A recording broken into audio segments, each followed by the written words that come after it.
En esta ocasión vamos a hablar sobre el color. El color lo determina el intelecto humano al reconocer algún tipo de proximidad a los conocidos términos primarios, secundarios o terciarios. La luz es una fuente consecutiva de fotones y cada minúscula porción recibe un infinito número de fotones.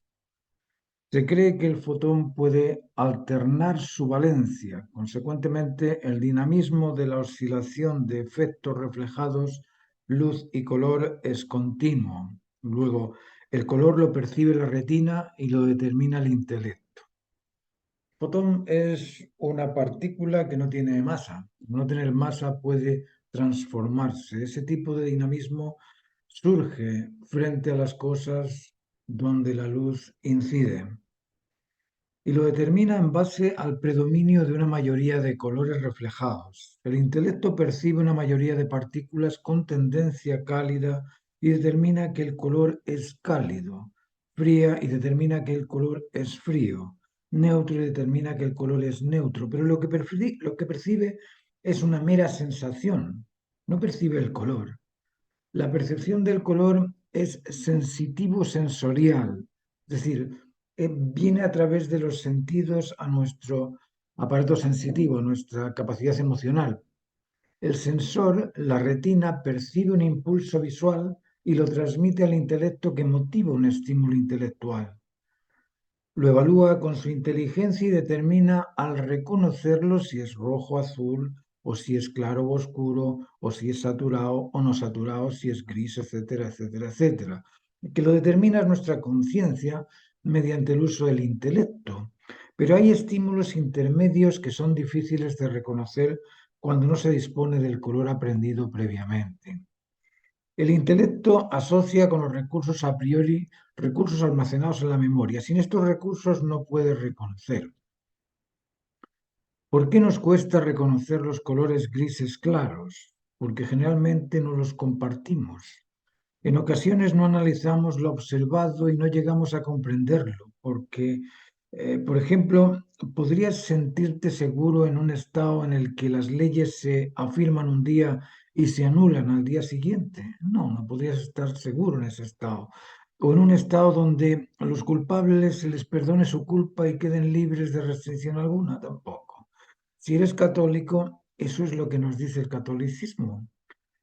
Bueno, esto tenéis que analizarlo porque es curioso. Dice el catolicismo que existe un Dios bueno y un Satanás malo, que existe el cielo y el infierno. El cielo es para los inocentes y el infierno es para los culpables. Eso es lo que nos han dicho desde chicos. Culpable es el acusado de un delito y sería inocente si nadie lo acusa. Piensen en esto. Si nadie te acusa, no eres culpable de nada. Curioso, ¿eh? De ser cierto lo que digo, la culpa te la embuten otros.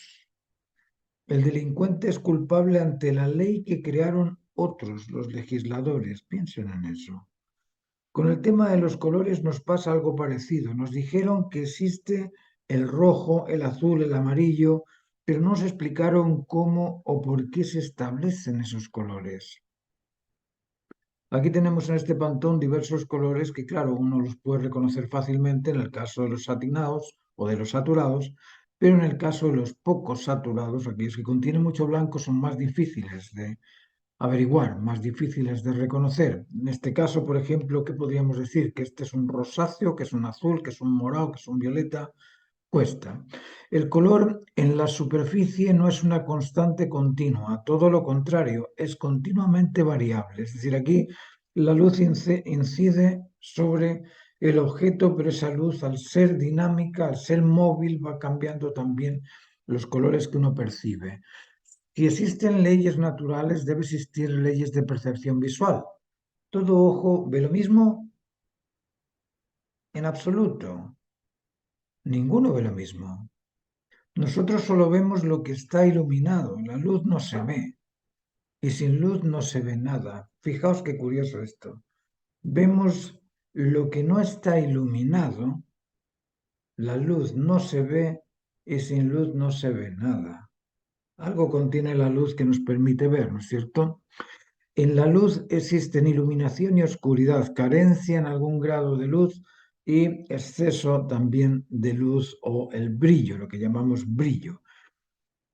En la luz existe el brillo por un lado y el calor por otro. La iluminación es una radiación y el calor es temperatura. Consecuentemente vemos brillo y color. El color es el derivado de la temperatura y el brillo es la radiación intensa, es la luz. Al color lo vemos por el brillo que lo ilumina y eso lo denominamos tono y al color lo denominamos matiz. Tono y matiz se complementan. A menor intensidad cromática, mayor es su iluminación y refracción. A mayor intensidad cromática, menor es su iluminación. A frecuencia más alta, los colores se enfrían. A frecuencia más baja, los colores se calientan. Aquí tenemos un mapa de la distribución entre la frecuencia alta y la frecuencia baja, entre la longitud de onda más corta y la longitud de onda más larga. Los colores son golpes en la retina que, dependiendo de su intensidad, producen diferentes excitaciones o vibraciones. Hay colores de igual excitación pero de diferente cualidad cromática y hay colores de igual excitación y semejante intensidad cromática o semejante intensidad tonal en este caso. Sabemos que el color es producto de una longitud de onda, ya sea en alta frecuencia o en baja frecuencia, y la luz no se ve, pero según sea su intensidad, ángulo de refracción y cualidad del sujeto o del objeto que la refleja, produce distintos colores o intensidades de iluminación y calor. Entonces, ¿cómo se hace visible el color? En la reflexión de los objetos y en la recognición del sujeto. Ahí se hace visible el color. Lo que percibe el ojo en la retina es un promedio de reflexiones de luz que por las características de la materia provocan la mayoría de un color u otro. Por eso cuesta tanto matizar, porque dependiendo del ángulo, del momento, del aire, de la presión atmosférica, de la posición de la luz y de su dirección, la reflexión puede ir variando. Finalmente, es el intelecto humano el que realiza al color, porque sin su reconocimiento los colores no existen. Luego, color, o entonces los colores son únicamente criterios y significados particulares de cada uno. Así es, así es. El espectrofotómetro es una máquina que mide la longitud de onda, mide la intensidad y la frecuencia, pero nosotros no somos máquinas, nosotros interpretamos los colores. ¿Cómo se matiza un cuerpo?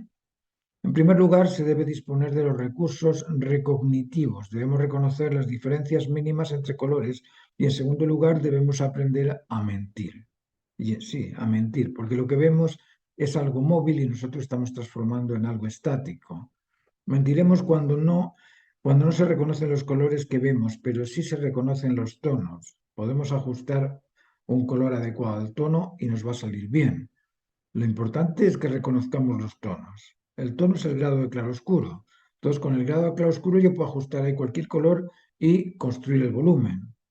Al tono se le puede ajustar cualquier color y se produciría el volumen. Lo que manda en la percepción de los objetos es el volumen, no el color. Años atrás no existían diarios en color ni televisión en color, pero se comprendían las imágenes. Y los artistas de esos años, sin color, traducían sus pinturas en diversos colores a los que nunca estuvieron acostumbrados. Y en muchos de esos casos los cuadros nos parecen reales, pero están pintados con colores inexistentes en la realidad. Eran unos genios de la mentira. Los matices, cuando se asocian con los tonos, permiten al artista, que es un ser libre, inventar posibilidades y esas posibilidades se van dominando en el ejercicio de la matización. Así vemos que los cuadros de Humberto Boccioni, por ejemplo, de Antonio López, aparecen naturales con colores inventados. Aquí tenemos un ejemplo de estas tres formas de interpretar los colores. Los colores de esta cara no se ven en la cara, pero el artista miente, nos alejamos y vemos la cara, y la cara con todos sus matices. ¿no es cierto? Aquí el dibujo no está terminado, pero nos alejamos y vemos la sensación de esas dos niñas junto a la nieve. En este caso, lo mismo, vemos un montón de colores, pero esos colores, cuando yo me acerco a la persona a la que he retratado, no los veo, pero sí que los interpreto. Por eso que pintar es una gran mentira. Es una gran mentira porque nosotros estamos idealizando aspectos de color que no existen y tratando de justificar que eso es aquello que vemos cuando en realidad no lo vemos así. La armonía se desprende de la asociación de aspectos comunes. Esto es muy importante comprenderlo. Los aspectos comunes son los que producen esta armonía. Decimos que la belleza es el equilibrio de las diferencias. Cuando esas diferencias son comunes y mantienen un cierto orden o están en equilibrio, se produce la armonía.